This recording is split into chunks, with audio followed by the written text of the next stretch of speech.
तास झाले हे दोन्ही भाऊ एकत्र होते आणि खास करून आदित्य ठाकरे आणि अमित ठाकरे देखील या बैठकीला उपस्थित होते। त्याच्यामुळे उद्धव ठाकरे, राज ठाकरे, आदित्य ठाकरे आणि अमित ठाकरे या चौकांमध्ये खरं तर ही महत्त्वाची बैठक झालेली होती।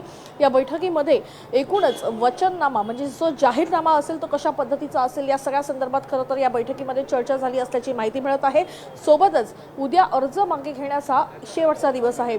त्याच्यामुळे ठाकरेंमधील उमेदवार आमने सामने येऊ नये यासाठी नेमकं कशा पद्धतीनं त्यावर काम करता येईल या संदर्भात देखील खरं तर आजच्या बैठकीमध्ये चर्चा झाली।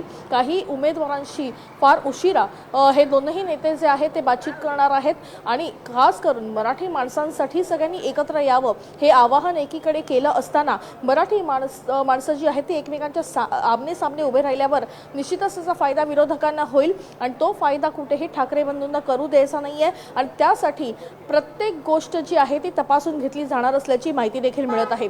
सोबत आपण बघितलं तर खास करून विरोधकांमध्ये देखील मोठ्या प्रमाणात जी आहे ती नाराजी सध्या बघायला मिळत आहे। त्याच्यामुळे भाजप आणि शिंदेची जरी युती असली तरी त्याच्यामध्ये देखील अनेक उमेदवार नाराज आहेत, अनेक पदाधिकारी नाराज आहेत। अशा पदाधिकाऱ्यांना, अशा उमेदवारांना, अशा कार्यकर्त्यांशी स्थानिक पातळीवर काही चर्चा करता येईल का? निश्चितच ठाकरे नाराजांना कसं शांत करायचा हा देखील मुद्दा आहे। मात्र वचननामामध्ये कुठले कुठले मुद्दे असणार आहेत मुंबईकरांना याची उत्सुकता आहे। वैद्य, तुम्ही सविस्तर माहिती दिलीत त्याबद्दल धन्यवाद। उद्धव ठाकरे शिवतीर्थहून आता मातोश्रीच्या दिशेने रवाना झाले।